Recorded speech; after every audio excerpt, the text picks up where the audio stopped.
대한민국을 떠들썩하게 한 풍문. 당신이 궁금해하는 모든 풍문들을 화끈하게 풀어드리겠습니다. 초근접 밀착 토크. 풍문으로 들어쇼! 반갑습니다, 여러분. 지난주 정말 충격적인 소식이 전해졌습니다. 인기 아이돌 빅뱅의 멤버인 탑씨가 급작스럽게 병원에 이송됐다고 하는데요. 네, 맞습니다. 올해 2월 의경으로 입대한 탑씨가 병원으로 긴급 이송됐다는 속보가 전해졌습니다. 당시 탑씨는 의식 불명의 상태인 것으로 알려졌는데요. 결국 탑씨는 당시에 중환자실로 옮겨졌습니다. 네, 그런데 탑씨가 이렇게 의식 불명 상태에 빠진 이유가 있을 것 같아요. 네, 그 이유는 바로 약물 과다 복용 때문이었습니다. 탑씨가 군복무 중이던 경찰 측에서 이제 입장을 발표하면서 탑씨의 자세한 상황이 이제 알려졌는데요. 당시 최초에 탑씨가 의식 불명이었다라는 보도와는 좀 상반된 입장이었습니다. 일단 전날 오후에 밤 10시경에 평소 복용을 하던 신경안정제 계통의 처방약을 탑씨가 먹었고 그리고 취침을 했는데요. 그 다음날 오전 7시 30분쯤에 코를 골면서 계속 자고 있었기에 이제 아침밥을 먹으라고 깨웠는데도 눈을 떴다가도 다시 자려고 하고 계속 그런 행동들을 반복을 했기 때문에 좀 피곤할 것으로 생각을 해서 계속 자도록 그렇게 배려를 했었다고 합니다. 그런데 탑씨가 낮 12시경에도 땀을 흘리면서 잠에서 깨지 못했다고 합니다. 그런 탑씨를 인근 병원 응급실로 후송해서 검사를 진행했는데요. 당시 경찰 관계자에 따르면은 검사 결과에는 이상이 없었고 이름을 부르거나 꼬집으면 반응을 한다. 병원으로 이송할 때도 실려간 것이 아니라 부축해서 갔다면서 탑씨가 의식이 없다는 보도는 사실과 다르다라고 입장을 밝혔습니다. 다음 날이었죠. 7일 오전에 탑씨의 어머니를 통해서 충격적인 소식이 전해집니다. 여전히 탑이 의식을 회복하지 못하고 있다. 그런데 왜 경찰은 그런 발표를 했느냐면서 약간 눈물을 흘리면서 억울함을 호소했고 이어서 아직까지도 상태가 좋지 않다. 제발 그런 편향적인 오보를 좀 자제해달라고 당부하기도 했습니다. 보도가 계속 너무너무 달라서 시간마다 계속 다르더라고요. 그래서 되게 헷갈렸어요. 뭐가 진실인지. 결국 서로의 입장이 좀 갈리면서 논란이 분분해지자 병원 측에서 공식 브리핑을 열어서 그 탑씨의 상태에 대해서 발표를 했습니다. 환자는 이대목동병원 권역응급의료센터로 2017년 6월 6일 12시 34분에 도착하였습니다. 도착 당시 환자는 3명의 동반자에 의해 1명은 상지를, 다른 2명은 하지를 든 상태로 저희 진찰실로 내원하였습니다. 내원 당시 응급의학과 전문의의 진찰을 시행하였고 진찰 소견상 깊은 기면, 의학적으로는 저희가 딥드라우즈라고 하고요. 또는 혼미, 스투퍼라고 합니다. 사이의 상태로 소변 약물 검사상 벤조다이제핀이 양성으로 나와 수면제 과다 복용으로 인한 호흡 부전으로 진단하였습니다.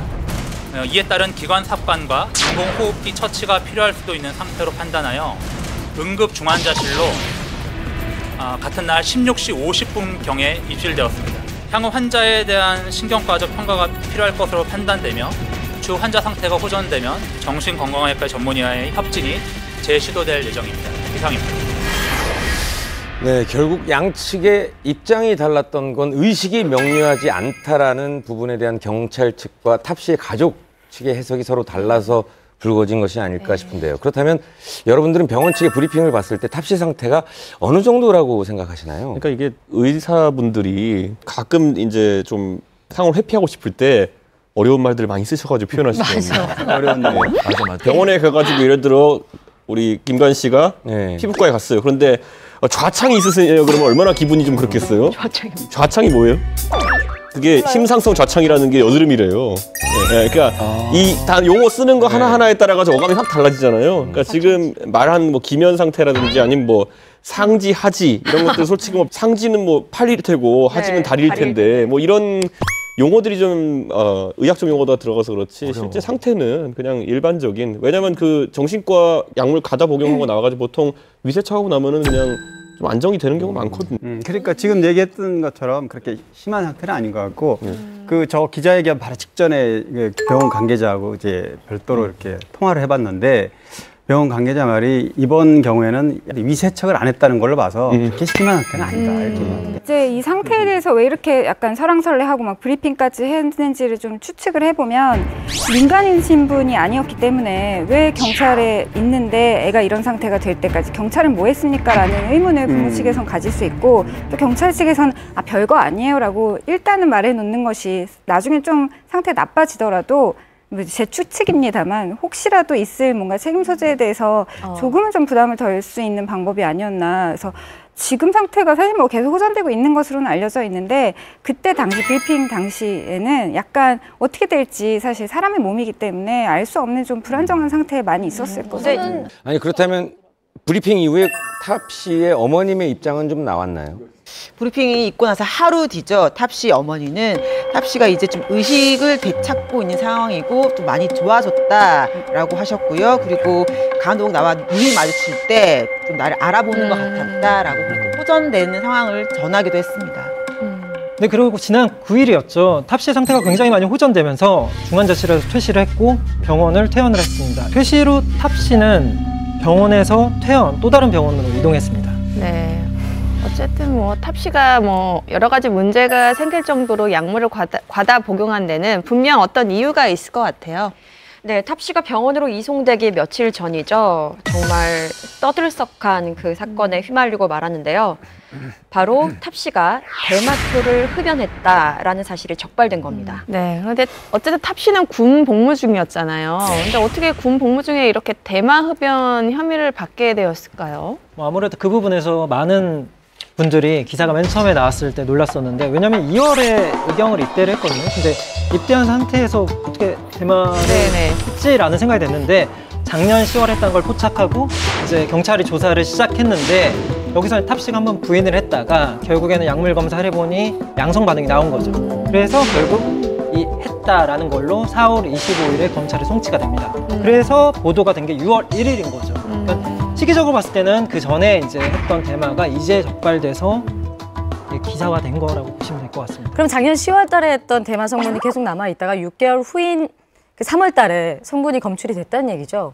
그렇죠. 근데 뭐 모든 종류의 어쨌든 약물이 그렇지만은 하면은 그게 어느 정도 일정 농도로 체내에 남기 때문에 머리카락을 자랄 때 그게 남는다는 거죠. 그래가지고 머리가 뭐 길게 자라는 사람은 뭐 한 달에 한 더 많이 자라기도 하겠지만 1cm 정도 자란다 봤을 때 그러면은 이제 6개월 정도 시차를 두고 했으면은 한 6cm까지는 남아 있을 수 있다라는 거잖아요. 그러니까 탑 씨가 머리를 뭐 바짝 깎지 않는 한 이 부분에 대해서는 모발 검사를 할 수 있었던 거죠. 어쨌든 머리를 이렇게 민 연예인들 보면 많은 분들이 또 저 친구도 혹시 뭐 마약한 거 아니야라고 의심을 하는데 사실 그렇지 않고 남다른 고충이 또 있습니다. 그러니까 이게 그 하필은 마약 논란이 있을 때 머리를 민 상태면 오해를 많이 받죠. 그래가지고 갑자기 탑 씨와 같은 그룹의 멤버 한 명도 이 논란이 있을 때 머리를 미는 헤어스타일을 감행한 불이 내가지고 그래가지고 좀 논란을 피하기 어려웠는데 사실 이 머리라는 게 뽑아도 밑에 모근이고 다 남잖아요. 그렇죠. 그러니까 뭐 그게 뭐 그렇게까지 뽑아서 채취하진 않겠지만은 어떤 부위에 뭐 채모라도 있으면은 그게 가능하니까.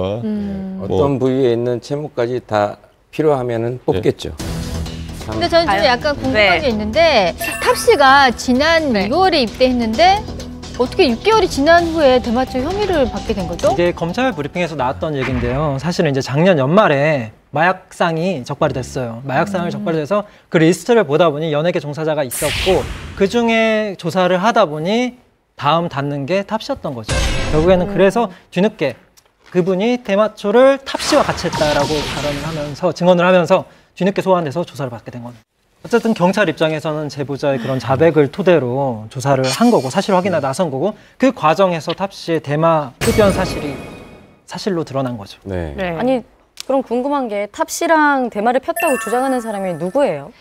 이 제보자는 한 오디션 프로그램에 출연을 했던 그 가수 연습생으로 알려졌는데요. 그런데 더욱더 놀라운 사실은 이 두 사람이 대마초를 함께 핀 장소가 바로 탑의 집이었던 것으로 밝혀졌습니다. 많은 사람들이 그래서 더더욱 좀 실망하고 더 뭔가를 더 추측하고 더 생산을 하고 뭐 그러고 있는 건데 뭐 사실 하려면 집이 안전하긴 하지. 그렇죠. 아니 그렇게 하는데 우리 보통 영화는 어딜 봐도 약간 클럽이나 막 약간 뭔가 하다 분위기 타서 어쩌다 상납적인 보니까. 분위기다 뭐 이럴 때 할 것 같은데 갑자기 집에서 조용히 했다니까 오히려 좀 더 아니 왜? 라는 생각이 들고 더군다나 여자랑 시했기 때문에 어떻게 생각하세요? 왜 집에서 그렇게 두 분이서? 그거를. 아니요, 그게 네. 그러니까 객관적으로 정확히 말씀을 드리자면 예를 들어서 뭐 클럽에서 많은 사람들이 있는 데서 네. 우발적으로 할 수 있잖아요. 그렇죠. 뭐 친구들이 이게 계획에 없는 그러니까 약간 우발적으로 하는 게 있잖아요. 근데 사실은 집에서 한다라는 건 그럼 우발적이 아니란 말씀이신 거예요? 상습적 일단 준비를 해야 되는 과정이 있어야 되잖아요. 준비해야 되는 좀 약간은 좀 과정이. 계획적일 수 있다. 그러니까 전화라도 그게 해서 나 사실은 들고 더 간다. 많은 오늘. 분들이 네. 공개 영상 아니에요? 비난을 하는 포인트죠. 그러니까 어쨌든 처음에 어떤 사건의 어떤 조사를 받았던 사람은 친구는 있었고. 연습생이었네요.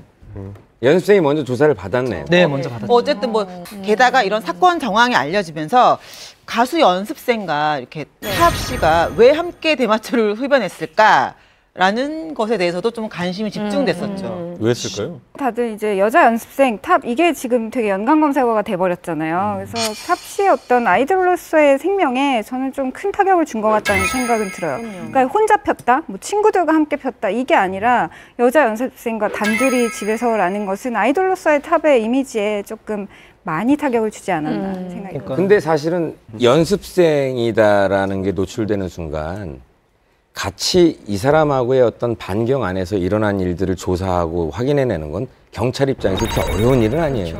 전화번호 통화 내역서부터 문자 수신 내역서부터 어떤 이런 것들을 다 따지면 어떤 그 안에 서로 오가게 된 어떤 내용의 흔적들을 다 보고 그 사람들을 다 조사합니다. 아마 하다못해 그 사람들이 어떤 하루의 어떤 움직임이나 동향 뭐 이런 것까지도 살펴볼 수도 있어요. 그래서 마약이라는 거는 조사를 또 하기 위한 마약 수사대가 따로 있을 정도로 그 수사할 수 있는 능력이 굉장히 뛰어나기 때문에 마약 수사라는 건 광역 수사기 때문에 네. 언제 어디서 어떻게 재벌받고 들이닥칠지 모르는 거기 때문에 절대 피해갈 수 없습니다. 그건. 광역 수사라는 의미가 그러니까 내가 살고 있는 내 동네 담당이 아닌 전체로. 다른 데도 막 수사할 수 있다는 서울청이 가가지고 광주에 쳐도 됩니다. 그건. 약간 FBI 같은 느낌 있잖아요. 그래서 분명히 내가 성동구에 살았는데 용산구 경찰서에서 나한테 그 와중에 그걸 아니 의심했어. 내가 아니 진짜 형사 맞냐고 아니 나는 여기 성동구 옥수동에 살면 성동구에 있는 경찰이 와야 되는데 업장에서 했을 거라고 추측해서 업장으로 왜 용산 경찰서에서 드라마 오느냐. 보면 나오잖아요. 그 우리로 넘겨. 왜 우리가 당신 설마 그래 바다냐 이런 거. 그렇구나. 본인들의 그 드라마에 그렇게 나오는데 아니 그게 늘 이해가 안 갔던 거예요. 이게 내 거주지가 분명 아닌 경찰서에서 와버리니까. 네. 몰랐던 사람 많을 것 같아요. 네, 어쨌든 그 탑 씨의 대마초 흡연 혐의가 입증이 됐습니다. 이에 대해서 탑 씨의 해명이 좀 있었나요? 탑 씨의 대마초 흡연 혐의가 보도된 날에 탑 씨의 소속사죠 YG 엔터테인먼트가 공식 입장을 발표했는데요.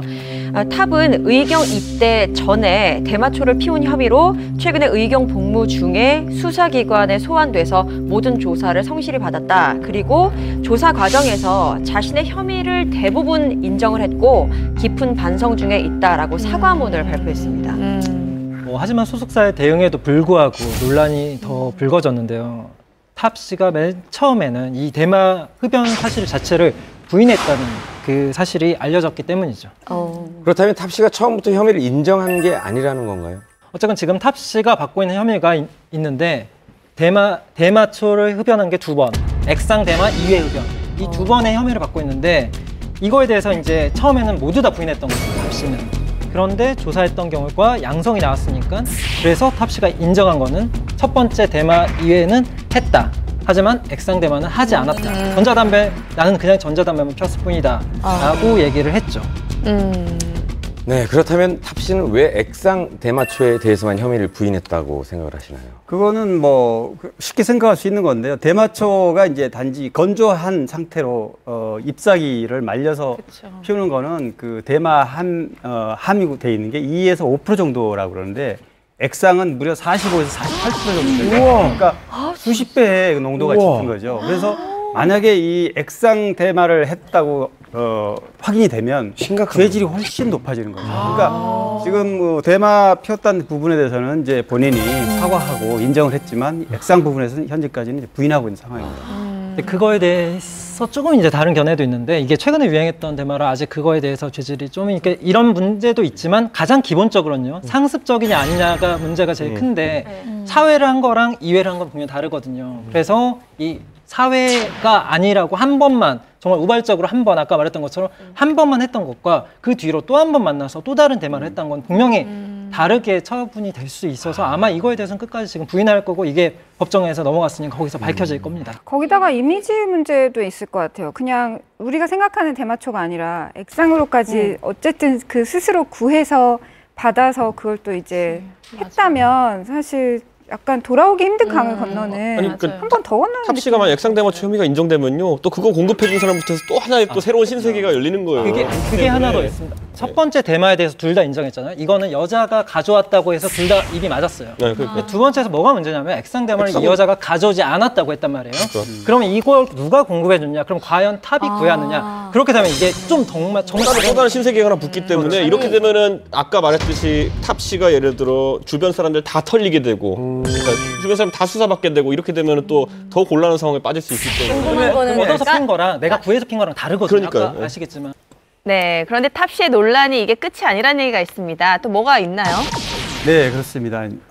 진정성 논란인데요. 사실 이제 당일날 이게 그 대마 흡연 혐의가 이제 알려진 직후에 부대 복귀를 오후 5시에 하기로 언론에 다 알려져 있었습니다. 뭐 저희들도 취재를 가려고 다 포토라인이니 뭐니 전부 다 정리를 해놓고 기다리고 있었는데 갑자기 미리 부대 복귀를 해버리는 이런 상황이 돼서 언론이나 대중에게 사과를 하고 또 복귀하면서 이러기를 좀 사실 기대를 했었는데 그러지 못했다. 그래서 사과를 했더라면 좀 좋았지 않았을까 이런 좀 아쉬움이 좀 남았습니다. 근데 저는 약간 뭐 생각이 다른 거는 그냥 일반적인 그 사회에서 있었더라면 뭐 그럴 수도 있겠지만 아무래도 경찰의 신분이고 또 이제 명령체계라는 게 있기 때문에 그거에 의해서 따라서 행동을 했을 확률이 더 많은 것 같아요, 저는. 그럴 개연성도 있죠. 왜냐면 경찰 쪽에서도 아니면 부대에서도 많은 언론이 몰려올 거를 대비해서 아마 미리 그 카메라에 찍히지 않도록 배려했거나 아마 그랬을 가능성이 있는데 또 하나는 이게 탑이 보도가 된 날 6월 1일이죠. 네. 이날 공교롭게도 외박 중이었단 말이에요. 3박 4일간. 그러니까 부대 안에 있지 않고 밖에 있었다. 이게 우연의 일치일까? 그래서 이제 여러 가지 추측이 나왔는데 혹시 사전에 이런 그 내용을 알고 접하고 3박 4일에 휴가를 내서 수습하기 위해서 외박 휴가를 나간 게 아니냐. 이런 이제 물론 추측입니다만 이런 얘기들은 있었습니다. 이 과정에서 입대한 지 4개월도 안 됐는데 어떻게 외박을 갈 수 있느냐. 왜냐면 저희가 일반적으로 생각하는 현역 군인이라고 했을 때 100일 휴가라는 게 이제 그 기간이 지나야 나올 수 있는 거잖아요. 근데 이제 이거에 대해서 그 의문을 제기하는 사람들이 있는데 의경은 좀 달라서 외박이 좀 잦은 편이라서 그건 좀 잘못된 오해였던 것 같습니다.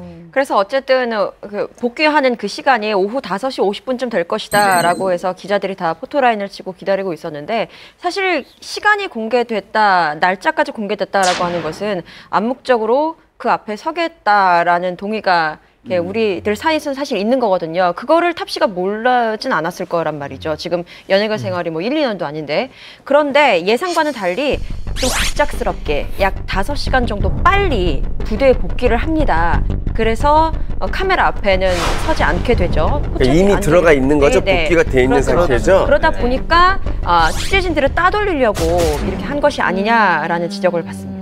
그렇죠. 그리고 이게 사안이잖아요. 그냥 아주 작은 범죄가 아니라 사실 마약류 이쪽 범죄는 큰 범죄를 보고 있기 때문에 이런 사회 보편성을 어기는 범죄를 군인 신분으로 저질러 상태이다라는 것은 좀 큰 뉴스이고 그렇기 때문에 대중 앞에서는 기자들과의 대면이 그냥 기자들과의 대면 취재 상황이 아니라 어떻게 보면 국민들에게 전할 수 있는 그런 자기 입장을 밝힐 수 있는 되게 유일하고 최초의 기회랑 마찬가지였기 때문에 이걸 굳이 따돌릴 의도가 있었건 그렇지 않건 사실 이 시간을 좀 너무 앞서서 간 거는 오히려 자신에게 더 안 좋은 영향이 있을 수도 있다는 생각이 듭니다. 사실 너무 큰 일이라서 그렇죠. 그러니까 기소가 됐으니까 이제 사실 재판도 받아야 되는 상황 속에서 말을 많이 하는 건 솔직히 좋은 전략은 아니거든요. 그렇기 때문에 탑씨 입장이 이해가 안 가는 거는 아닌 것 같아요. 이게. 사실 그 대마초를 선택하고 본인이 피울 때까지는 성인으로서 자신이 선택한 일이잖아요. 근데 문제가 발생했을 때 뒤로만 숨는 듯한 인상을 주면 본인에게 이득될 것이 저는 없다는 생각이거든요. 근데 제 생각에는 탑씨가 할 수 있었던 거는 회사에 의존할 수 있는 게 다일 것 같아요. 왜냐면 너무 일이 커졌고 기사가 되고 이러다 보면은 본인이 뭐 아니다 난 하고 가겠다라는 말보다는 어떻게 하지라는 그 책임 회피라기보다는 좀 그 회사나 이런 변호사가 좀 어떻게 그 방법을 좀 제시를 받고 싶지 않았을까라는 생각이 들거든요. 솔직히 회사의 오너가 가장 이럴 때 제일 힘들어요. 그러니까 뭐냐면 뭐 어쨌든 이미 일은 터졌고 발생을 했고 그리고 어떻게 해야 돼요라고 이제 회사에 묻는데 이걸 어떻게 해야 되나. 그러니까 진짜 이 한숨밖에 안 나오는 상황일 수 있죠. 너무 당연한 얘기지만 탑씨가 회피할 수밖에 없었던 거는 어릴 때 진짜 엄마가 아끼는 꽃병을 깨놓으면은 엄마가 와가지고 첫 반응 보이기 전까지는 진짜 두근두근하고 진짜 불안하잖아요. 이 일에 대해서 어느 정도의 처벌이 나한테 올지를 모르니까. 근데 일단 어떤 반응이 오고 나면 그다음부터는 좀 진정이 돼가는데 탑씨는 지금 대중의 반응을 아무래도 복무 중이다 보니까 좀 확인하기가 어려운 상황이잖아요. 근데 취재진과 맞닥뜨리게 되면은 확 느낄 거거든요. 아니 근데 왜 그거를 피울 때 그런 유혹이 있을 때 여기까지 올 거라고 왜 상상하지 못하는지. 상상 못하고 하게 됩니다. 그게 너무 안타까워요. 모든 범죄 행위에 안 걸릴 거라고 생각하니까 범죄를 그러니까 하죠. 그냥 일반인이 아니잖아요. 그렇죠. 전 세계 사람들이 다 아는 나는 안 본인의 걸리겠지라는 생각이 있는 거죠. 어떻게 그런 어리석은 생각을 하는 거죠. 어떻게 보면 안타까움이죠. 왜냐하면 너무나 이루어 놓은 게 많다 보니까 그 짧은 달콤함 때문에 그 이루어 놓은 것들도 다 이미 퇴색되어 버리고 앞으로 이제 할 일마저도 불투명해져 버리는 상황이 만들어졌다는 것 자체에 많은 팬들과 사실은 어떻게 보면 탑을 그렇게 생각하지 않았던 대중들조차도 아마 되게 안타까워했을 거예요. 왜 도대체 왜 뭐 이런 생각을 해가면서 이게 한번 터지고 나면 이렇게 되면은 우리가 과거를 자꾸 되짚어보게 보잖아요. 그러니까 탑씨가 이번에 한 번에 그냥 제 생각에는 진짜 실수를 했다는 걸로 결론이 나올 수도 있는 건데 한 번 딱 이렇게 했던 걸로 나올 수 있는 건데 팬들은 이제 다 추적해가지고 과거에 찍힌 사진들 중에서 예를 들어 그냥 지나가다 표정이 좀 이상하게 찍힌 사진이라든지 이런 걸 다 보면서 이제 의심하고 과거부터 이렇게 막 들춰내려고 하니까 이게 지금까지 활동 이력 전체가 의심받는 상황이 되니까 더 마음이 지금 심란한 것 같아요. 그렇다면 어쨌든 탑에 대한 어떤 입장도 없었나요? 네, 말씀하신 것처럼 탑씨가 이렇게 복귀한 지 2일 후에 자필 편지를 통해서 사과문을 또 발표를 했었어요. 소속사 홈페이지 그리고 블로그를 통해서 이제 공개가 됐는데 여러분 앞에 직접 나서서 사죄드리기조차 제 자신이 너무 부끄럽습니다. 수천 번, 수만 번 더 되뇌고 반성하고 또 반성하면서 더 깊이 뉘우치겠습니다. 두 번 다시는 이런 무책임한 잘못은 없을 것입니다. 죄송합니다. 라면서 심경을 전했습니다.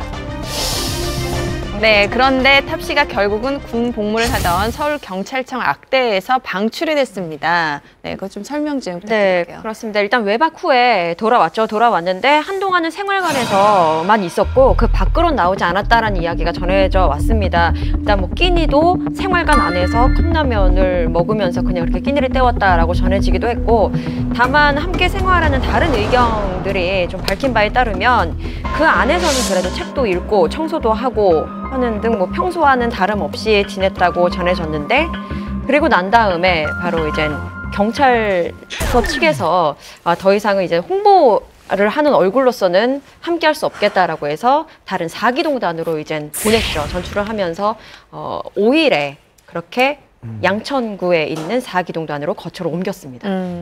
그런데 지난 8일이죠. 법원은 탑씨에게 대마초 흡연 혐의 공소장을 보냈다고 합니다. 그러니까 도착이 된 거죠. 그래서 이제 탑이 의무 경찰 직위가 해제된 상태입니다. 어쨌든 뭐 많은 분들이 이제 궁금할 상황인데요. 탑씨에게 어떤 혐의 처분이 내려질까요? 그러니까 결국에는 몇 차례 했느냐, 뭐 어떤 사람들과 했느냐, 뭐 이런 것들 다 그리고 뭐 초범이니까 어차피 지금 그래서 초범이니까 벌금형일 가능성이 높고 다만 이제 여러 관계자들 진술로 인해 가지고 아주 상습적으로 오래 이뤄진 일이다라고 한다면은 실형이 나올 가능성도 있습니다 이례적으로. 네. 만약에 1년 6개월 이상의 징역형이 나올 경우에는 복역을 하고 그다음에 군 면제가 됩니다. 전과자가 되는 거니까요. 그리고 만약에 1년 6개월을 넘지 않은 경우에는 복역을 하고 난 다음에 다시 군 복무를 하게 됩니다. 그런데 이에 대한 첫 공판이 다가오는 29일로 잡혔습니다. 네.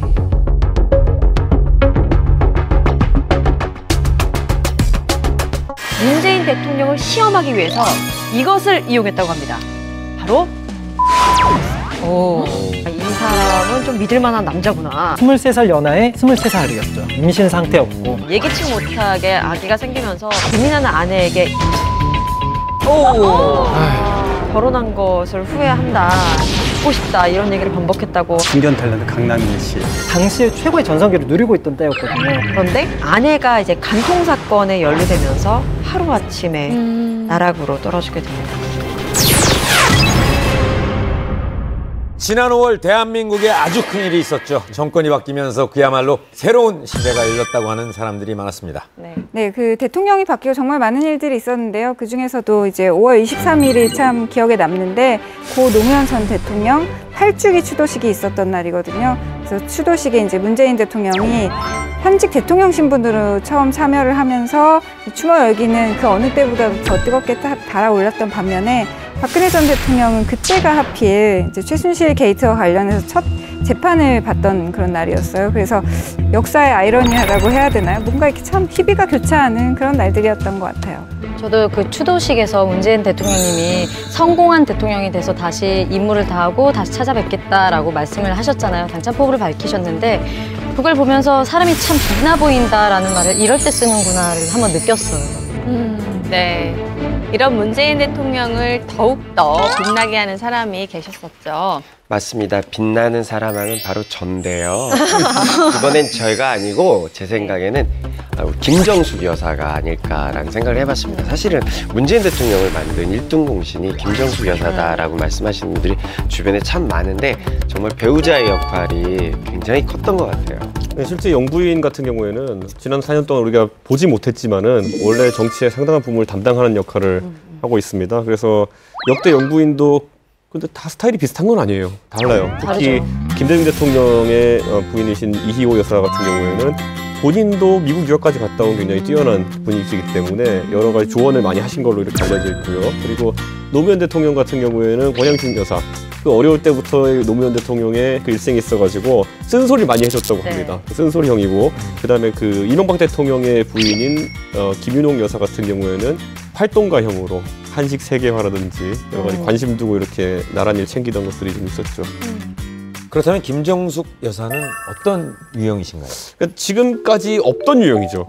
지금까지 있던 영부인이라면은 약간 그 고정된 이미지가 있었어요. 뭐냐면 한복 입고 나타나가지고 자상한 모습을 보여주는 어머니상이 지금까지 영부인들의 강요된 그 역할이었거든요. 그런데 이번에 김정숙 여사 같은 경우에는 기존의 영부인들과 다르게 소통 홍보를 강화하고 있거든요. 그래서 여기에 붙여진 별명이 유쾌한 정숙씨, 친절한 정숙씨라고 합니다.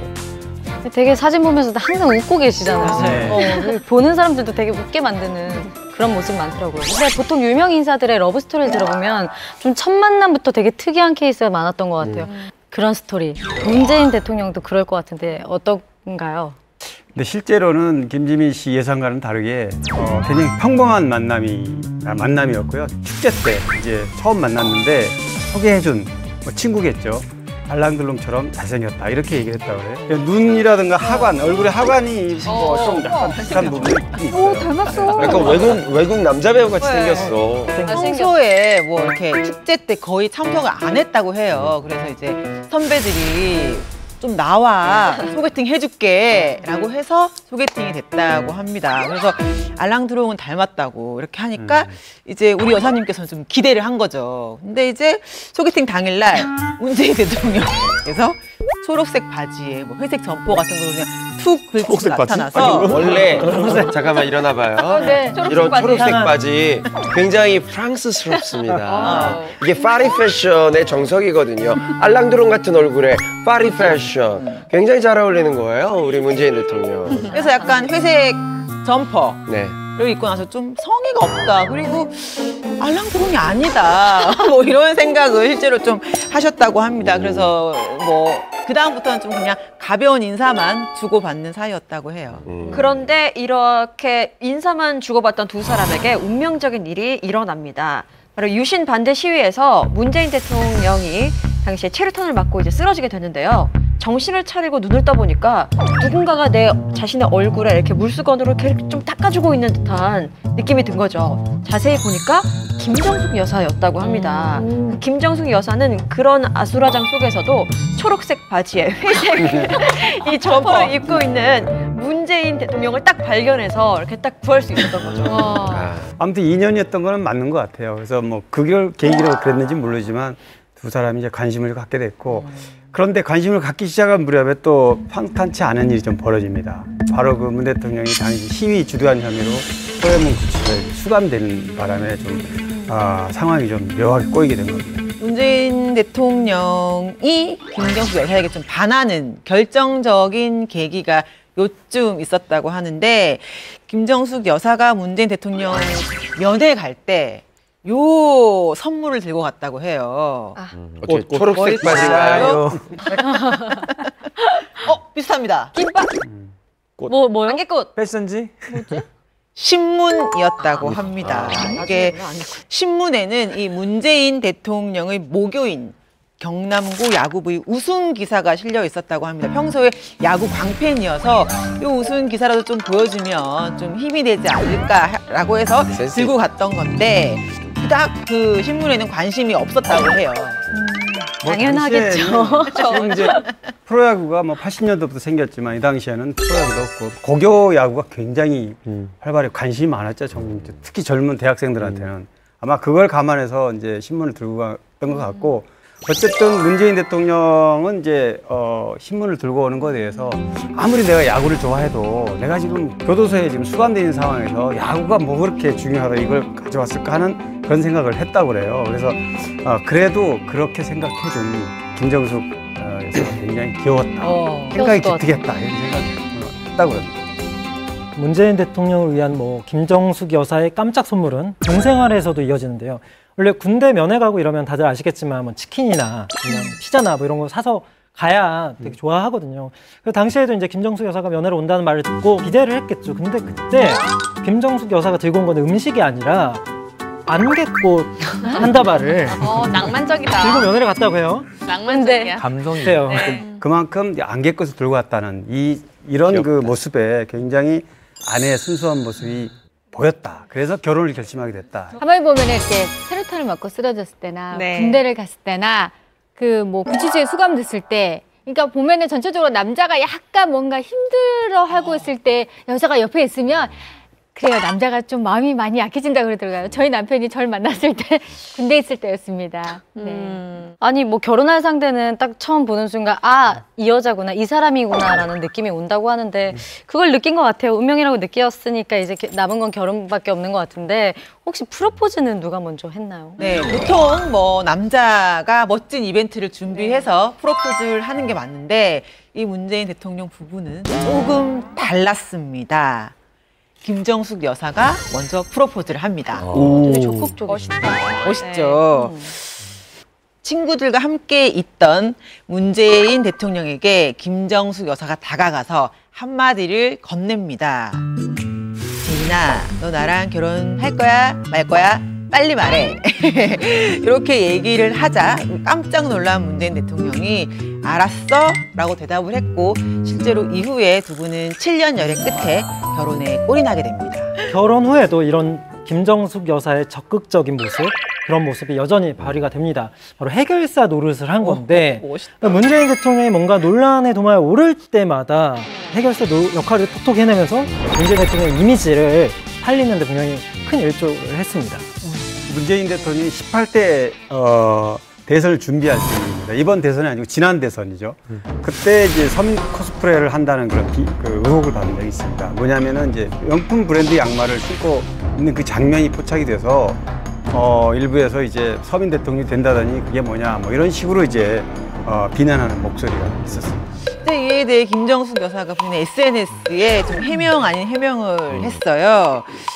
알고 보니 이게 이 양말이 남대문 시장에서 구입한 짝퉁 양말이었다고 합니다. 그래서 남편에게 짝퉁 양말을 신겨 미안하게 됐네요라고 김정수 여사 스타일로 이렇게 좀 해명을 해서 좀 5켤레 10,000원이거든요. 저희 엄마 얼마 전에 양말을 사왔는데 날 많이 사오셨더라고요. 모르시는 것 같아요. 10,000원에 5장, 조금 얘기 잘하면 6장도 주고 이러는 거. 네.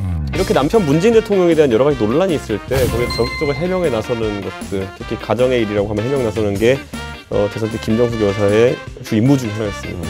특히 또 기억나는 게 문 대통령에 대한 방문 정서가 좀 호남 지역에 강했었잖아요. 그 지역을 일주일에 한 번씩 방문을 하시면서 뭐 민심을 좀 훑어보신다고 해서 그 호남특보라는 별명이 그때 또 붙었었어요. 또 이 김정숙 여사가 경희대 성악가 출신이거든요. 그래서 이제 자신이 알아보지 못한 사람들에게도 문재인 안사람입니다. 뭐 이렇게 소개를 하면서 근데 넉살이 좋게 이제 막 어르신들 앞에서 노래도 부르고 그랬다고 하더라고요. 성악하시는 분이라서 막 이랬을 것 같아요. 표정이. 문재인 안사람입니다. 안녕하세요. 무슨 하이마트 광고예요? 알려주세요. 밧줄 없어요? 대가를 물립시다. 네. 김정숙 여사의 내조도 유명하지만 연예계에도 많은 내조의 여왕 혹은 외조의 왕이 있죠. 여러분들이 생각하는 연예계 대표 내조의 여왕 혹은 외조의 왕은 누굽니까? 솔직히 뭐 여기도 있죠. 내조의 여왕 김가연 씨 대표적이죠. 부정하지 않겠습니다. 알겠습니다. 제발 칭찬할 때 좀 가만히 주세요 좀. 내조가 아니라 제 생각에 사육 수준으로 챙기고. 아니 맨날 임요한 씨 보면 뭐 밥도 게임 하느라 이제 옆에 가서 먹여주고 이렇게 하는 거 보면은 이거는 진짜요? 네. 보통 정상이 아니지. 그런 사육 받아봤어요? 아니 근데 진짜 그거 못해요.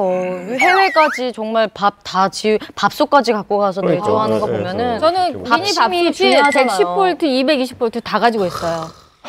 네, 저도 사실 뭐 미래 배우자 지금은 모르겠지만 그분이 생긴다면 전 다 바라는 거 없습니다. 제 일을 좀 존중해주고 많이 저를 사랑해주고 제가 항상 사랑받고 있다라는 것만 좀 느끼게 해주면 다를 바가 없어요. 네, 은정 씨뿐만 아니라 이제 네. 많은 여성분들이 여성들이 바라는 외조가 아닐까 싶은데 이분이야말로 약간 진정한 외조를 보여주면서 많은 분들의 감동을 자아냈던 분입니다. 바로 배우 고 장진영 씨의 남편 김영균 씨입니다.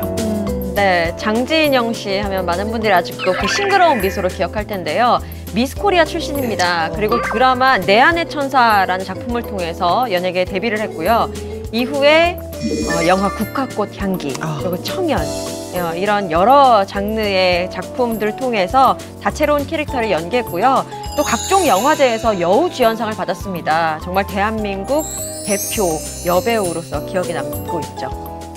김영균 씨는 장진영 씨보다 6살 연상 사업가고요. 뭐 잘 알려졌지만 오선 의원인 김봉호 전 의원의 아들이죠. 두 사람은 아주 오래전에 지인을 통해서 이제 첫 만남 이후에 인연을 갖게 됩니다. 김영균 씨 입장에서는 톱스타, 그 당시에 톱스타였던 장진영 씨를 만난다는 생각에 정말 잠을 설칠 정도로 준비를 많이 했다고 해요. 근데 약간의 돌발 상황이 당일날 발생을 합니다. 교통체증 때문에 45분 정도의 약속 시간에 약속 장소에 늦게 도착을 한 거예요. 어쨌건 이분들 같은 경우에는 장진영 씨는 기다렸고 늦어서 어쩔 줄 몰라하는 그 김영균 씨에게 한마디를 했다고 해요.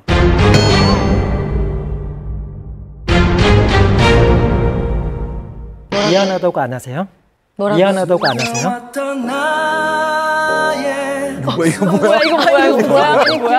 미안하다고 안 하세요?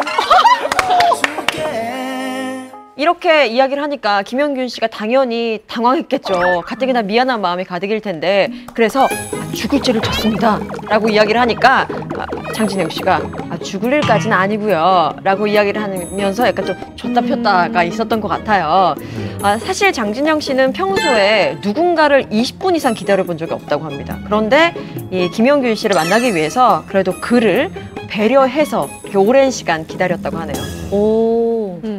첫 만남 후에 김영균 씨가 장진영 씨에게 문자를 보냈다고 합니다. 잘 들어갔어요? 라고 문자를 보냈는데 1시간 지난 다음에 이제 답신이 왔다고 합니다. 그 답신이 좀 시크합니다. 네. 잘 들어갔어요라고 이렇게 물어봤을 때 1시간 기다린 것도 힘든데 맞아요. 네라고 오면 머리가 복잡해집니다.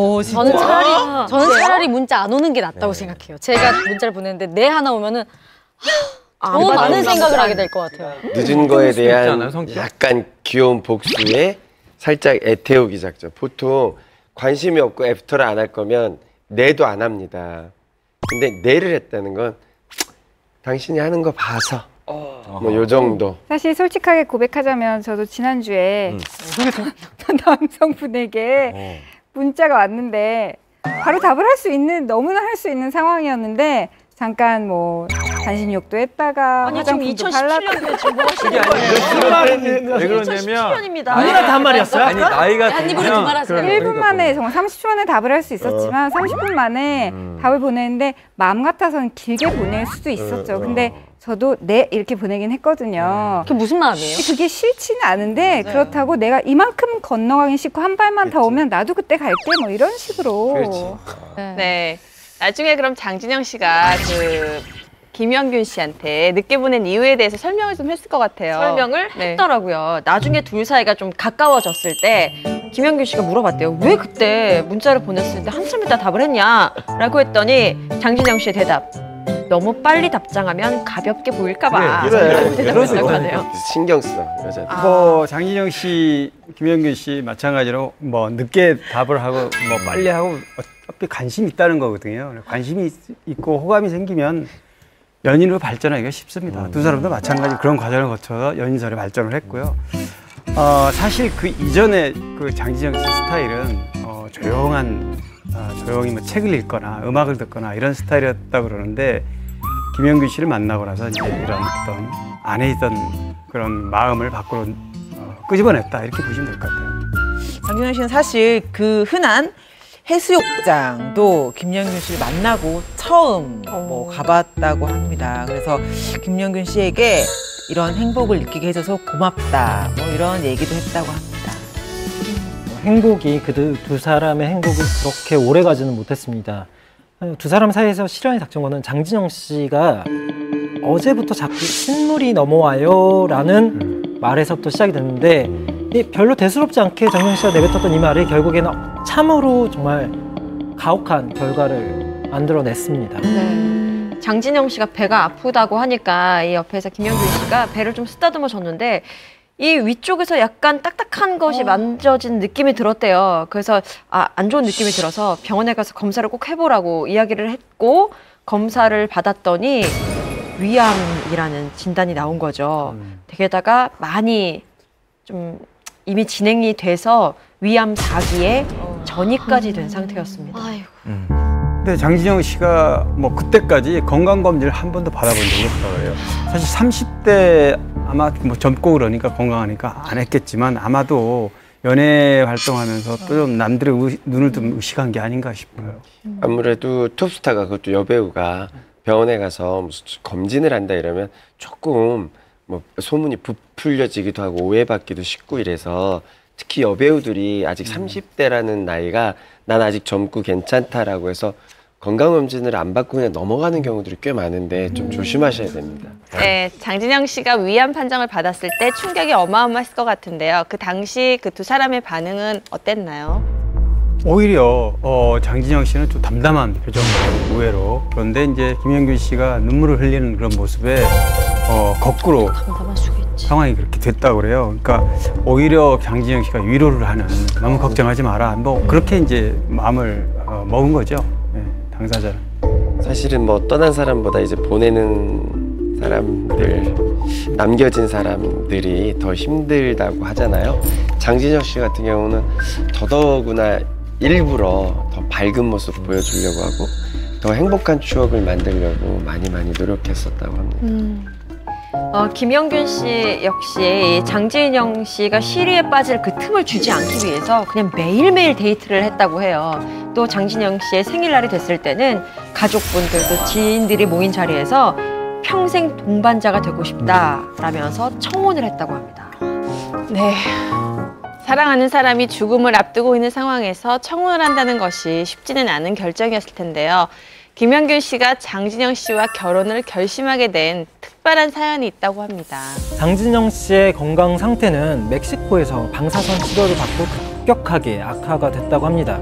이를 보고 있던 김영균 씨는 장진영 씨와 함께 할 수 있는 시간이 얼마 남지 않았다고 생각해서 결혼을 결심했다고 합니다. 결혼식 때 장진영 씨가 웨딩드레스를 입고 나왔는데 그 김영균 씨가 그렇게 눈물이 많이 나더라고 합니다. 마지막이 아니길, 이게 너와의 시작이길, 너를 만나기 이전의 삶으로 되돌아가지 않게 해달라고 신에게 간절히 기도했다라는 얘기를 했어요. 그리고 결혼식 후에 이 김영균 씨는 장진영 씨가 세상을 떠난 후에 남자친구로 남게 되는 것, 이게 굉장히 싫었다고 해요. 또 세상에서 두 사람을 이어줄 무언가 연결고리가 있었으면 좋겠다라는 생각을 했고, 그래서 혼인신고를 결심했다고 합니다. 사실 혼인신고를 하겠다는 그런 김영균 씨의 말에 장진영 씨는 반대를 했어요. 반대를 했는데, 왜냐면 그 이유는 즉슨 내가 몸이 이런데 어떻게 혼인신고를 하느냐, 다 나으면 부모님을 모시고 하자라고 반대를 했는데, 이후에 점점 더 장진영 씨의 상태가 악화됐던 거죠. 결국 김영균 씨는 장진영 씨를 이제 설득을 한 거죠. 기회가 더는 없을 것 같다. 나는 혼인신고를 꼭 해야겠어. 널 내 호적에 올리고 끝까지 돌봐주고 싶어. 이게 내 소원이야. 네가 싫다고 해도 나는 할 거야. 라고 이야기를 하니까 이제 그제서야 장진영 씨가 조용하게 고개를 끄덕이면서 이렇게 허락을 했다고 합니다. 어쨌든 결혼이라는 게 양가 부모님의 허락이 좀 있어야 되는데, 그런 허락이 남아있는 상태에서 병원 측에서 장진영 씨가 일주일밖에 못 견딜 것 같다라는 얘기를 듣고 이 김영균 씨가 결단을 내립니다. 일단 구청에 가서 혼인신고부터 먼저 했다고 합니다. 혼인신고를 했다는 김영균 씨한테 장진영 씨는 이제는 영균 씨, 당신한테 너무 고마워요. 당신이 없었으면 어떻게 이 공포를 견딜 수 있었을까 상상이 안 가. 내 마음 알죠? 라고 문자를 보내서 정말 애틋한 감정을 드러내기도 했습니다. 안타깝게도 혼인신고를 그렇게 하고 난 지 4일 만에 이제 장진영 씨는 세상을 떠나게 됩니다. 그런데 이후에 김영균 씨가 장진영 씨하고 혼인신고를 한 거를 굉장히 후회했다고 합니다. 왜요? 두 사람의 혼인신고 사실이 언론에 보도되자 대중들이 상속, 그러니까 장진영 씨 돈, 재산 때문에 혼인신고를 한 것이 아니냐, 이런 일각에 좀 의심의 눈초리가 있어서 굉장히 좀 후회를 많이 했다고 합니다. 김영균 씨와 장진영 씨가 혼인신고한 사실을 두고 상속을 노린 것이 아니냐라는 의혹. 이걸 어떻게 생각해야 될까요? 그런 기사를 쓰고 그런 반응이 나올 건 정말 몰랐거든요. 근데 그런 기사를 쓰고 대중이 그런 반응이 나오는 거 보고 진짜 좀 무섭다는 생각을 했어요. 저는 정말로. 그 댓글 분들이 그렇게 있다는 거는 사실상 그러니까 이 김영균 씨가 선택이라는 게 그 정도의 반대급부가 있어야지만 할 선택이라고 그분들은 받아들이는 그분들은 그러니까 이런 상황에서 결혼하는 게 이해가 안 가는 그런 분들이니까 그렇게 것이. 뭔가 있을 거야라고 이제 생각하고 댓글 달았는데 사실 상처 주는 거죠, 그거는. 정말 이런 사랑은 그냥 영화에서나 볼 수 있는 사랑이다라고 생각하고 있는 사람들이 많았던 거죠. 현실에서 이런 게 나타나니까 뭔가 뒤에 무슨 의도가 있지 않느냐라고 의심하는 거겠죠. 근데 많은 범죄들이 실제로 재산을 노리고 상속을 노리고 보험금을 노리고 이렇게 해서 발생하잖아요. 그 수준에서는 충분히 상상할 수 있는 스토리나 그걸 뛰어넘는 누군가에게는 사랑이었던 거죠. 이렇게 불거진 논란에 대해서 김영균 씨는 어떤 입장을 좀 보이셨나요? 김영균 씨는 처음에 이런 네티즌의 부정적인 반응에 내가 괜히 쓸데없는 짓을 했구나 라고 생각이 들었었대요. 그런데 좀 시간이 지나서 이후에 이 상속 문제를 장진영 씨의 부모님에게 넘기고 나니까 이런 논란이 아주 자연스럽게 사그라들었다고 합니다. 무심코 던진 돌에 개구리가 맞아 죽는다, 이런 이야기가 있지 않습니까? 장진영 씨가 세상 떠나고 가장 힘들고 괴로웠을 사람은 바로 김영균 씨 같은데, 정말 아무것도 모르는 사람들이 내뱉은 말에 상처를 많이 입었을 것 같아요. 장진영 씨가 고인이 되기 전부터 시작됐던 이런 김영균 씨의 순애보적인 사랑은 장진영 씨가 세상을 떠난 이후에도 계속 이어졌는데요.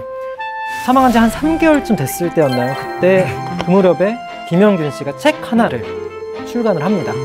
그래서 이제 김영균 씨는 장진영 씨를 처음 만나서 그다음에 위안 판정을 받고 또 투병 생활 이런 모든 과정들을 거기다 기록한 그런 책입니다. 그래서 그동안에 장진영 씨와 가졌던 많은 시간들을 두고두고 오랫동안 기억하고 싶어서 이 책을 추억의 책으로 만들었다고 합니다.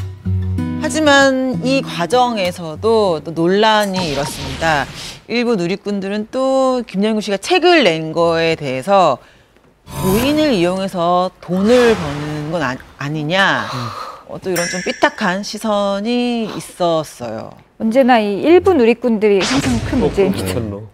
네, 그렇다면 책 출간을 두고 불거진 논란에 대해서 김영균 씨는 어떤 입장을 좀 보이셨나요? 오히려 담담하게 반응한 것들 앞에도 그런 논란이 있다 보니까 이런 논란도 예상을 했던 것 같고 대신 그런 말을 했습니다. 혹시라도 책으로 인해 불편함을 느끼시는 분이 있다면 너그러운 마음으로 이해해달라는 부탁을 하고 싶다라는 뜻을 전했는데 뿐만 아니라 죽음을 앞둔 순간에 어쨌건 마지막까지 그 희망의 끈을 놓지 않고 열심히 마지막까지 최선을 다하고 열정을 불살렸던 그런 고인의 마음을 좀 알아봐 줬으면 하는 마음으로 이 책을 썼다는 것을 드러내기도 했습니다. 상속까지 포기했고 일단 거기서도 뭐 돈 때문이 아니다라고 본인이 최대한 밝혔는데 책을 냈는데도 그렇게 하니까 그냥 이제는 돈 때문에 받아들일 수밖에 없는 것 같아요. 그냥 욕해라. 난 아니니까.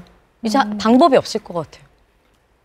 장진영 씨가 세상을 떠난 지도 8년이라는 시간이 흘렀는데요. 현재 김영균 씨는 어떻게 생활하고 있나요?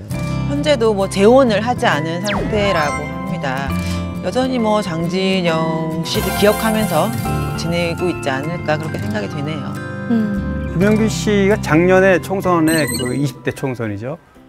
국민의당 예비 후보로 경선에 참여했다가 탈락하긴 했지만 그래도 지금 현재 국민의당 상임위원으로 활동하고 있습니다. 이외에도 뭐 사실 사진전, 고인 사진전도 하고 그분이 계속 그렇게 고인을 신경 쓰고 아직까지도 이제 마음에 담아두고 있는 모습은 되게 저는 보기 좋았던 것 같습니다. 멋있어요. 사실 영화 같은 얘기인 것 같아요. 맞아요. 이글파이브 멤버로 활동한 적이 있었는데요. 배우 최정윤 씨의 남편 윤태준 씨가 구속된 사건입니다. 구속하기까지 주도했던 사람이 바로 설수진 씨의 남편으로 알려졌습니다. 네. 어머. 23살 연하의 23살이었죠. 임신 상태였고 예기치 못하게 아기가 생기면서 고민하는 아내에게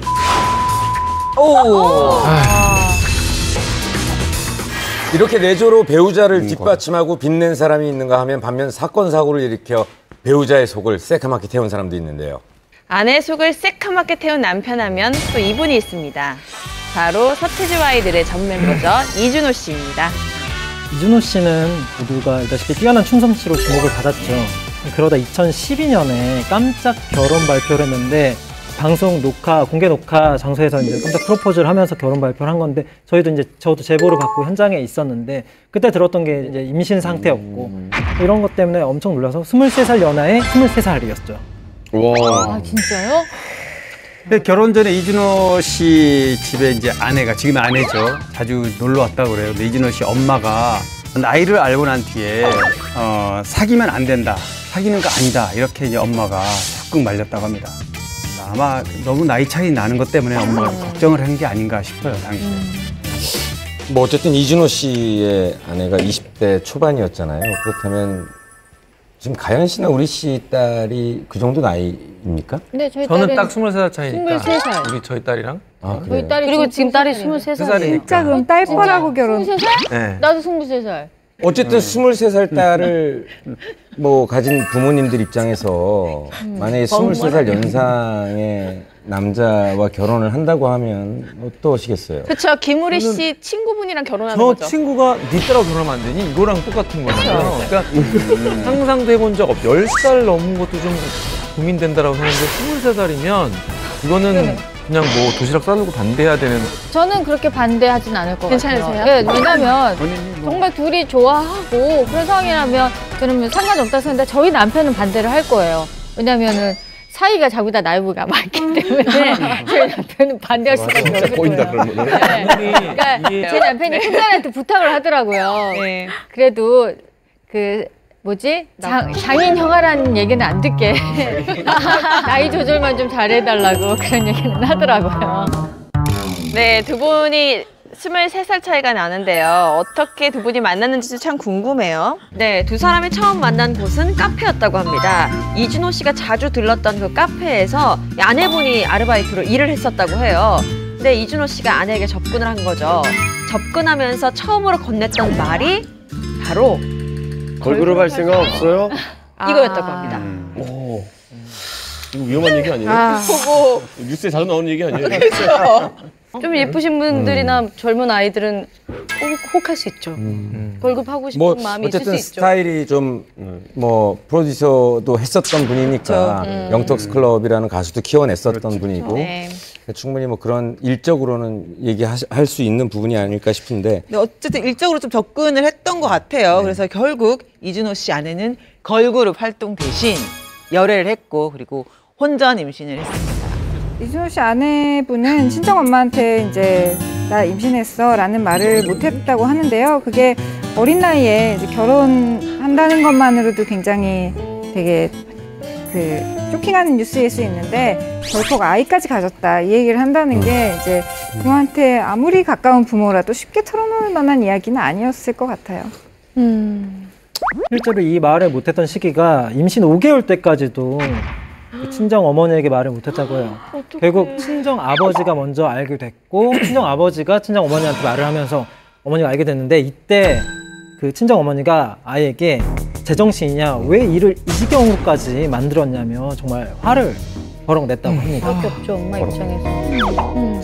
사실 이준호 씨의 아내 역시 이렇게 예상치 못한, 예기치 못하게 아기가 생기면서 많은 고민과 갈등을 했었다고 해요. 그래서 이 아기를 낳아야 하나 말아야 하나 뭐 이런 생각까지 했는데 이런 고민들을 이준호 씨한테 이야기를 했다고 하죠. 네. 근데 이렇게 고민하는 아내에게 이준호 씨의 답변은 좀 예상 바뀌었습니다. 그럼 아이를 지우든가. 그럼 아이를 지우든가. 이준호 씨가 이 말을 홧김에 이제 했다고 그래요, 당시에는. 근데 결국은 이 말 때문에 굉장히 속이 타들어가는 후회를 스스로 이제 겪었고 자신이 뱉은 이런 독설 같은 이런 심한 말 때문에 정말로 많은 후회를 했다. 그런 얘기. 아니 아기 낳지 않아요?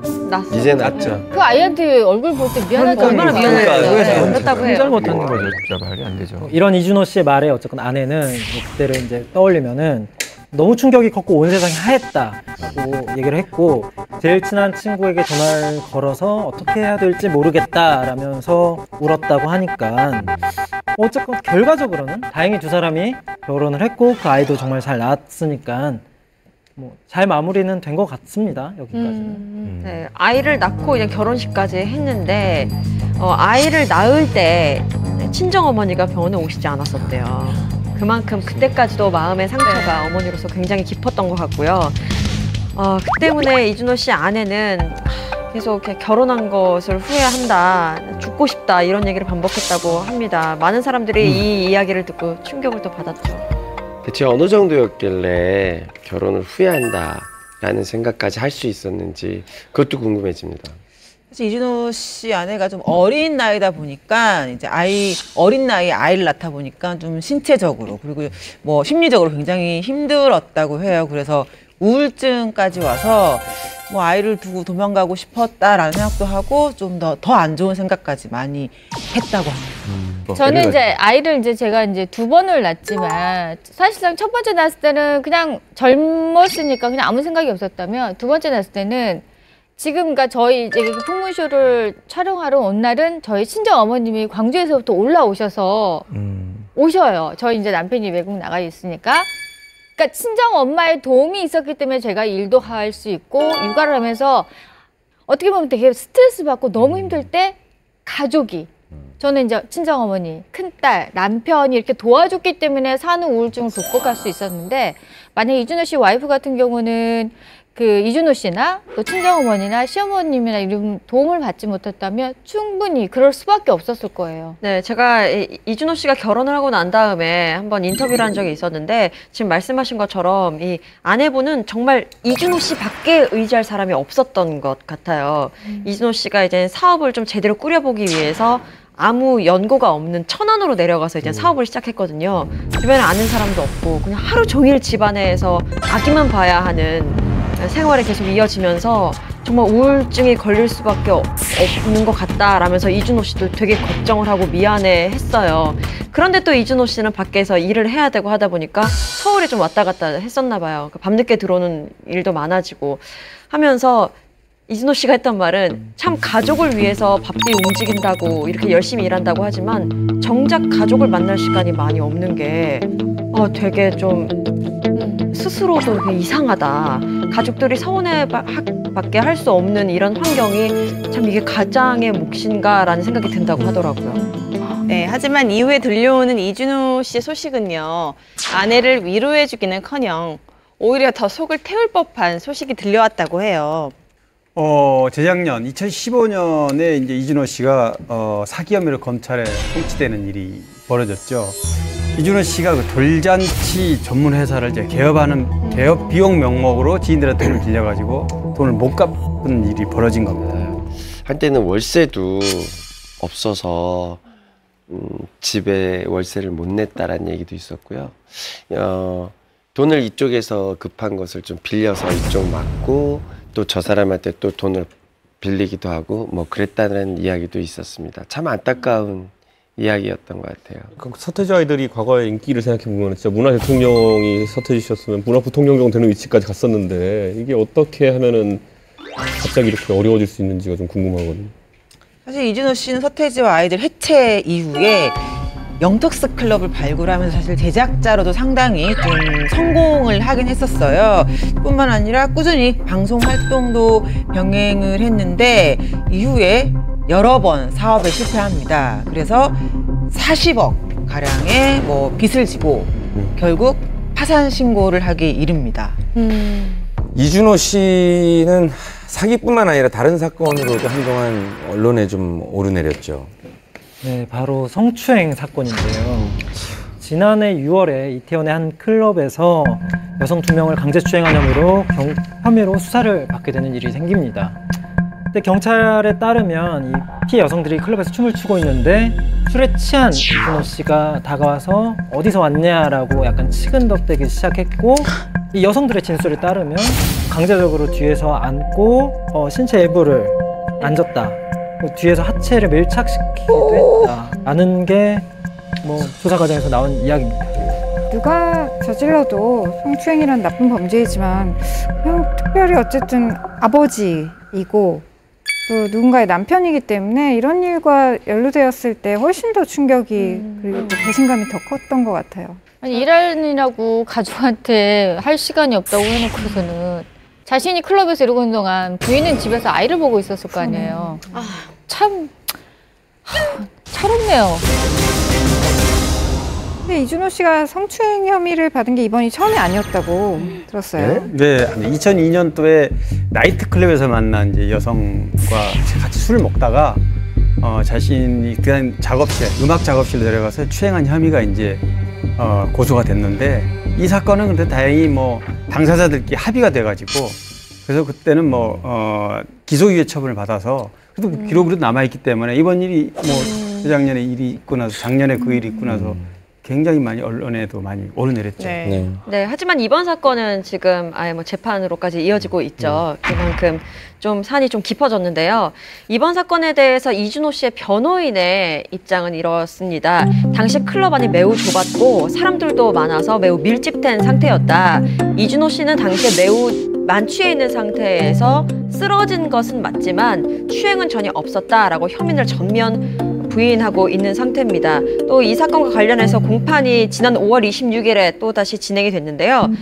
성추행 사건 및 과거 사기 사건에 대해서 2년형 그리고 신상 정보 공개 명령, 또 수강 명령을 구형을 했습니다. 물론 다음 재판에서 이제 재판부가 판결을 내리겠죠. 이에 대해서 이준호 씨도 입장을 전했는데 무리를 일으킨 점에 대해서는 반성을 하지만 강제추행에 대해서는 굉장히 억울한 부분이 있다라고 다시 한번 강조를 했고 합의를 위해 노력을 하는 부분도 있으니 선처해달라라고 입장을 밝혔는데요. 오는 6월 30일에 재판부는 검찰과 이준호 씨의 발언을 종합해서 최종 선고할 예정입니다. 억울한 점이 있을 수도 있습니다만 결과가 어떻게 나오든 간에 사실 그런 장소에서 어떤 상황에서든지 이렇게 술 취해서 발견됐다는 것 그 자체만으로도 대중의 이목이나 혹은 현재 본인의 상황을 생각했을 때는 그냥 일어나지 말았어야 될 정황 자체였던 것 같아요. 뭐 저희도 이렇게 답답한데 지금 이 순간 아내분께서 제일 마음고생이 심하실 것 같다는 생각에 진짜 더 가슴이 아프네요. 그렇다면 현재 이준호 씨와 이준호 씨의 아내 두 사람의 관계는 어떤 걸로 알려졌나요? 뭐 지금 이준호 씨가 이제 재판 지금 하고 있는 상황이고 뭐 가족 부부 사이에 어떤 일이 있다는 얘기는 밖으로 들려 나오는 얘기는 없습니다. 다만 이제 상황이 그렇다 보니까 여러 가지로 경제적으로나 정신적으로 굉장히 힘든 상황인 거고 가족들 모두가 힘들어한다 이게 이제 주변 얘기입니다. 힘을 좀 내셨으면 좋겠네요, 아내분이. 뭐 어쨌든 아이를 키우는 입장에서 그렇죠. 뭐 좀 상황이 굉장히 안 좋은, 그냥 이렇게 봐도 많이 안 좋으실 것 같아요. 물론 개인의 생활도 중요하지만 남편이자 가장으로 조금 더 책임감 있고 신중한 모습을 보여줬어야 하는 건 아닌가 하는 아쉬움이 듭니다. 네, 얼마 전에 한 여배우가 남편 때문에 속을 태운 일이 있었습니다.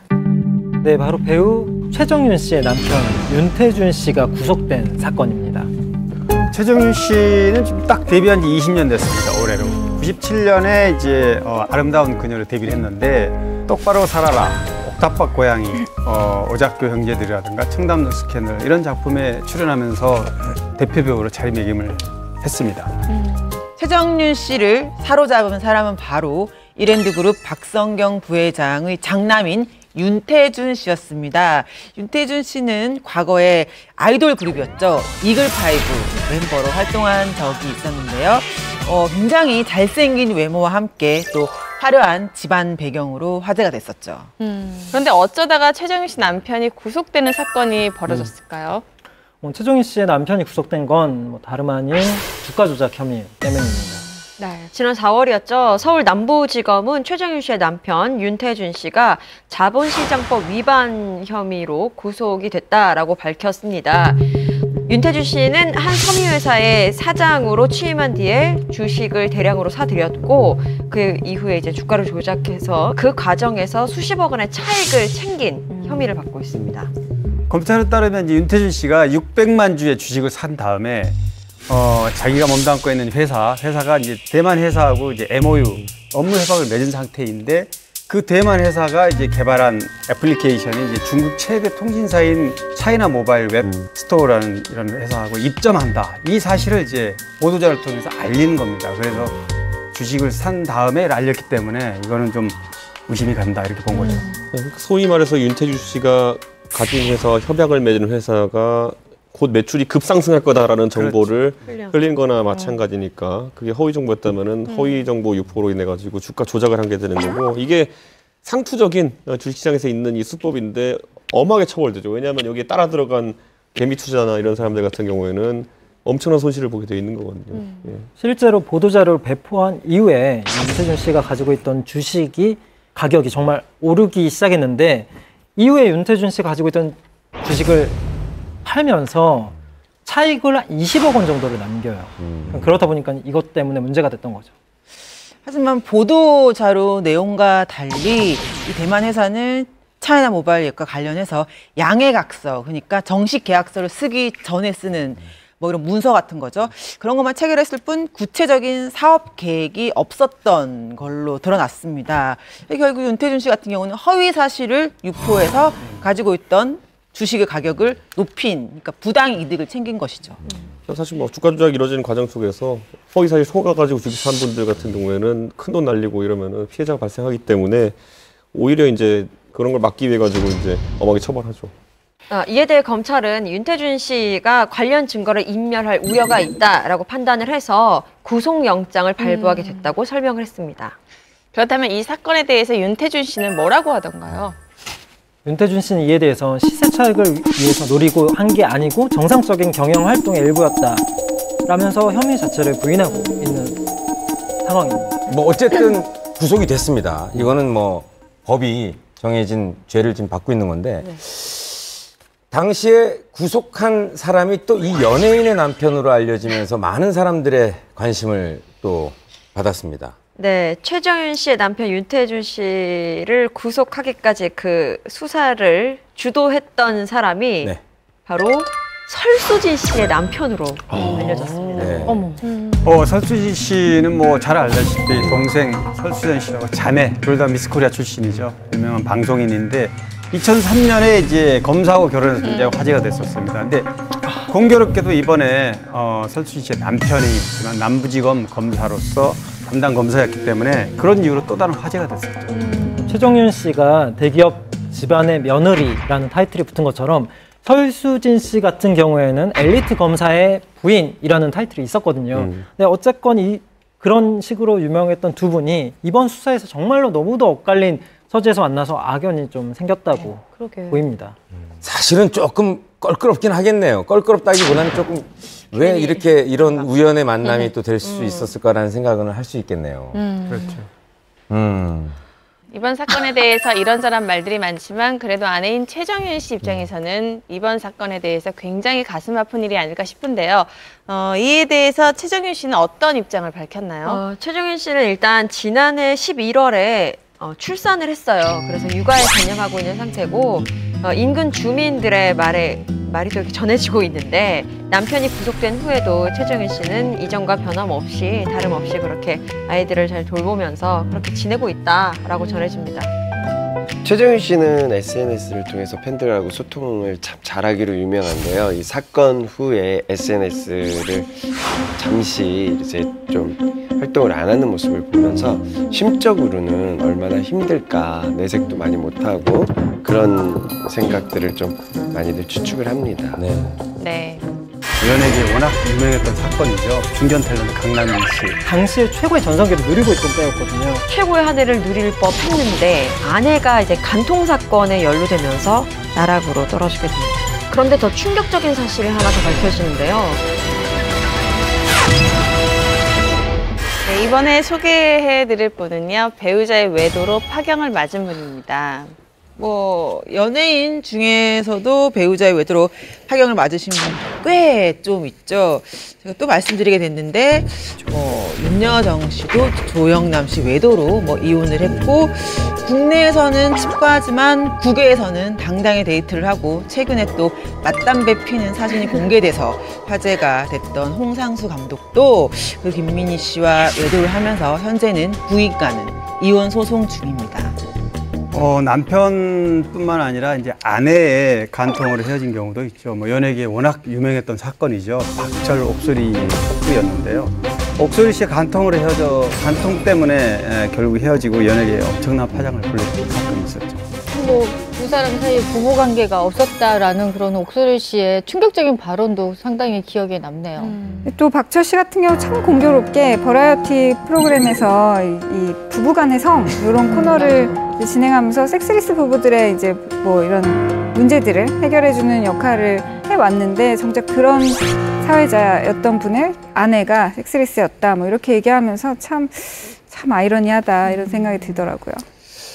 그런데 박철 옥소리 씨보다 먼저 아내의 간통으로 고통받은 분이 있다면서요. 이 사건도 굉장히 센세이셔널했던 사건이죠. 요즘 드라마에서 소시민 아버지로 역할을 맡고 있는 분이죠. 강남 중견 탤런트 강남민 씨. 2000년 1월에 있었던 일인데 이 사건이 이제 당시에 그 아내가 강남민 씨 전 아내가 간통 사건이 신문에 아주 대서특필이 되는 바람에 굉장히 화제가 됐던 많은 사람이 입에 오르내렸던 그런 사건이었죠. 네, 그때가 밀레니엄이었는데요. 매스컴의 일면에 나올 정도로 대대적인 보도가 됐었고 이게 상반기에 아주 큰 연예계 이슈였고 하반기에는 아무래도 홍석천의 커밍아웃 소식이 굉장히 이슈였죠. 그 해 아마 제가 1등 했을 거예요, 아마. 사건도 사건이었지만 강남길 씨 같은 경우에는 이제 거의 조연 역할을 계속 꾸준히 이어오다가 마지막 전쟁이라는 드라마를 통해서 주연으로 성공을 이뤘고 당시에 최고의 전성기를 누리고 있던 때였거든요. 그래서 더욱더 화제가 됐던 것 같습니다. 네, 맞아요. 일단 99년 하면 강남길 씨의 해라고 할 정도로 정말 드디어 빛을 보는구나. 정말 최고의 전성기가 왔다라고 할 그 시점이었습니다.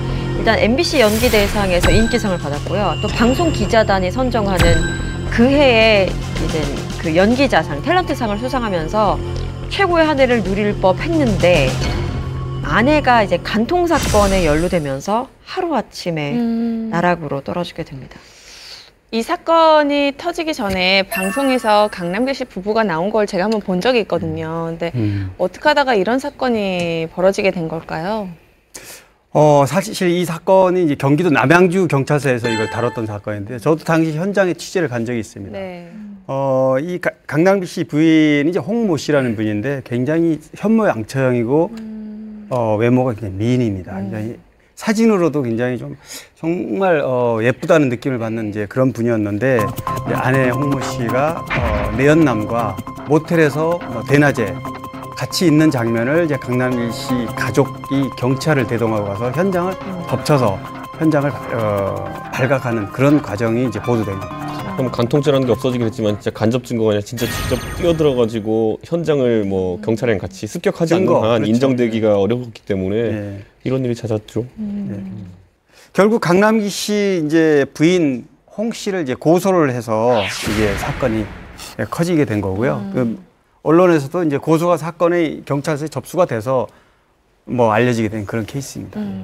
그런데 더 안타까운 사실은 부인의 간통 사건이 보도되기 전부터 강남길 씨가 부인의 외도 사실을 알고 있었다면서요. 네, 사건이 불거지기 무려 3개월 전에 이 아내의 외도를 눈치챘다고 해요. 그 계기는 굉장히 우연한 계기였다고 하는데요. 드라마 마지막 전쟁을 마친 후에 심근경색으로 몸이 좀 강남길 씨가 안 좋아지면서 일찍 자는 게 습관이었다고 해요. 그러던 중에 어느 날 눈을 떴는데 아내가 없었다고 합니다. 화장실에 갔다가 아내의 수첩을 보게 된 거죠. 이 아내의 수첩에는 정말 충격적인 내용이 담겨져 있었습니다. 바로 그 충격적인 내용은 아내의 외도 행적과 연애 편지였는데요. 심지어 그 수첩 속에는 그 아내가 내연남과 뭐 모텔에 간 날, 뭐 그런 날들이 좀 암호로도 다 적혀 있었다고 합니다. 그 수첩을 이제 강남길 씨가 보고 이거를 수첩에 있는 거를 뭐 본인이 가장 충격을 받았겠죠. 이거를 컴퓨터 스캔을 받아서 정리를 해서 이제 확실한 물증을 가지고 아내를 추궁을 했고 아내가 이제 결국에는 실토를 한 거죠. 그 불륜 관계를. 그래서 이제 이거를 혼자 고민하다가 뭐 동생과 가족들에게 이 사실을 알렸고 현장은 이제 가족들이 나중에 이제 현장을 덮치는 그런 과정으로 진행이 됐습니다. 아니 도대체 이 유부녀하고 불륜을 저지른 그 남자는 누구였나요? 아니 도대체 이 유부녀하고 불륜을 저지른 그 남자는 누구였나요? 네, 상대는 이제 뭐 자동차 영업소 세일즈맨이었는데요. 장모 씨라고 이분은 이제 당시에 결혼한 지 1년 2개월 만에 이혼남이었고요. 홍 씨보다는 나이가 한 6, 7세 정도 나이가 어렸다고 합니다. 그런데 두 사람은 어떻게 만나게 된 건가요? 강남길 씨 그 전처 홍 씨가 아내가 좀 평소에 좀 답답함을 느낄 때마다 이제 뭐 고수부지에 나가서 이렇게 자동차를 몰고 가고 그랬는데 어느 날 자동차 배터리가 나가는 바람에 자동차 영업 장모 씨라는 이분이 배터리를 충전시켜주고 이 어려운 상황을 갑작스럽게 벌어진 이 상황을 해결해 준 겁니다. 그래서 그때 그게 인연이 닿아서 가끔 외곽에 카페도 가서 만나서 뭐 식사도 하고 커피도 마시고 이렇게 해서 인연이 닿은 그런 상황입니다. 그런데 더 충격적인 사실이 하나 더 밝혀지는데요. 강남길 씨의 아내에게 이 내연남 말고도 또 다른 내연남이 있었던 거예요. 그러니까 간통을 2명과 동시에 벌이게 된 건데요. 또 다른 내연남은 강남길 씨가 잘 아는 그 부부의 아들이었다. 어머, 진짜? 아들이었다. 어머, 진짜? 이게 무슨... 그래서 정말 충격이었는데요. 사실 외도 사실을 알게 된 강남길 씨는 그냥 가만히 있을 수 없죠. 그래서 이 내연남 그 장 씨를 만나서 더 이상 내 아내를 만나지 말아라 라고 각서를 받았다고 하고요. 또 이 또 다른 내연남 역시 각서를 받았는데 사실상 아내의 외도를 알고서도 가정을 지키겠다라는 의지가 엿보인 대목이었다고 봐요. 배우자의 외도 사실을 알고도 덮어줄 수 있을까요? 어떻게 생각하십니까? 못 덮죠. 그럼 어떻게 덮을 수가 있어요? 저는 거짓말도 무섭지만 저는 불신이 더 무섭다고 생각하거든요. 불신이 생겨서 저는 다시 못 합칠 것 같아요. 그래서 저는 도저히 용서가 안 되는 행위예요, 저한테는. 저는 개인적으로 이런 일이 벌어지면 나는 감당할 수 있겠는가 생각해보면 예전에는 절대 안 돼 이거였는데 지금은 좀 더 생각이 바뀌어서 정말 좋아하면 이 사람이 없으면 못 살겠다는 생각이 들 수도 있잖아요. 괴롭더라도 옆에 두고 사는 것도 또 어떻게 보면 사랑의 한 방식일 수 있어서 그렇게 사는 사람들 아예 이해를 할 수 없어. 이건 또 아닌 것 같아요. 그건 또 그것대로 이해가 돼요. 뭐 상황에 따라서 뭐 다르겠죠. 또 사람의 처한 형편에 따라서. 근데 최근에는 뭐 근래에는 그런 경우가 더러 있다 그래요. 왜냐하면 자존심 때문에 남편이 아내의 외도를 알고도 눈치를 채고도 다시 돌아오길 기다린다든지 아내가 과거에는 이제 그런 일이 있으면 참지 못하고 바로 들이대서 어떤 식으로든 양당 간에 결론을 내는데 요즘에는 그렇지가 않고 그거를 정말 깰 것 같으면 정당하게 변호사를 사서 이렇게 하겠지만 그렇지 않고 가정을 지킬 의사가 있다면 알고도 모른 척 이런 경우가 더러 있다고 그럽니다. 근데 이런 충격적인 이유로 사실 부부 사이에 금이 갔지만 강남길 씨는 좀 회복하려고 굉장히 노력을 많이 했다고 합니다. 일단 아내를 좀 친정으로 보냈다고 해요. 뭐 시간이 흐르면 자연스럽게 좀 아내의 마음이 좀 수습되기를 바랬던 거죠. 또 뭐 아이들을 보여주면은 가정으로 좀 돌아오지 않을까 싶어서 아이들과 함께 아내를 보러 좀 자주 갔다고 합니다. 사실 바람을 펴고 뭐 별걸 했다 하더라도 엄마 입장에서는 아이들이 늘 걱정일 수밖에 없거든요. 그렇죠. 뭐 당시 뭐 홍 씨의 심정까지는 뭐 헤아릴 수 없지만 어쨌든 그런 예상과는 좀 다르게 실제로 아내는 아이들한테 굉장히 또 냉담했다고 해요. 그러니까 오랜만에 아이들을 보는데도 그렇게 반갑게 대하지 않았다. 자신의 아이들인데도. 그리고 심지어 이런 말까지 했다고 그래, 강남길 씨한테. 당신은 뭐 현명해서 나보다도 아이들한테 잘 대해줄 것 같으니 안심이 된다. 이렇게 마치 아이들에 대해서는 관심이 없다는 이런 얘기를 했다고 그럽니다. 그동안 강남길 씨는 인꼬 부부 소리를 들을 만큼 금실이 좋은 것으로 알려졌는데 강남길 씨 부인은 왜 외도를 한 걸까요? 강남길 씨가 아내분에게 물어봤다고 합니다. 답답하니까 물어봤겠죠. 그러니까 아내분이 하는 말씀이 뭐 당신도 아이들도 아무 문제 없이 잘 살고 모든 일이 잘 풀리고 있는 것 같은데 나 혼자만 좀 뒤처지는 것 같았다.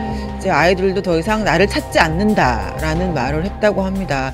뭐 이게 좀 살림하는 주부들이라면 좀 다들 한 번씩 겪는 빈둥지 증후군이라고 하죠. 그런 거를 좀 느꼈던 것 같아요. 그렇다면 결국 강남길 부부의 간통사건 판결은 어떻게 됐나요? 사실 한참 있다가 간통죄는 폐지가 됐기 때문에 뭐 그렇게 됐지만 그 당시에는 일단 간통죄가 실형 선고가 나오지는 않았었대요. 대부분의 그 판례를 보면. 그런데 집행유예를 많이 받았었는데 이 사건 같은 경우에는 1심에서 징역 1년이 선고가 됩니다. 그래서 구속이 되죠. 그런데 형량이 많다고 느낀 이 강남길 씨 아내분은 결국 항소를 했고요. 그래서 결국 징역 10개월에 처해지게 됩니다. 아무래도 이렇게 제3자인 저희가 듣기만 해도 충격적이었는데 당사자가 받는 충격은 더 컸을 거라고 생각이 돼요. 그 충격 때문인지 모든 활동을 접고 영국으로 갔던 적이 있는데 강남길 씨가 다행히 2004년에는 돌아와서 복귀를 했고 지금은 너무 소탈하고 이렇게 서민적인 아버지의 모습으로서 다양한 작품에 출연하며 맹활약을 하고 있습니다. 남자가 가지고 있는 최고의 재산 또는 최악의 재산은 바로 그의 아내라는 말이 있습니다. 아내의 경우도 마찬가지라고 생각을 하는데요. 네, 그만큼 남편과 아내는 서로에게 가장 소중한 존재이자 나에게 가장 큰 영향력을 주는 사람이 아닐까라는 생각이 듭니다. 오늘 풍문쇼에서는 스타 배우자의 비밀이라는 주제로 함께 이야기해봤습니다. 오늘 저희가 준비한 풍문은 여기까지입니다. 다음 주에는 더 쇼킹하고 뜨거운 풍문으로 찾아오겠습니다. 여러분 감사합니다. 감사합니다. 맞아요.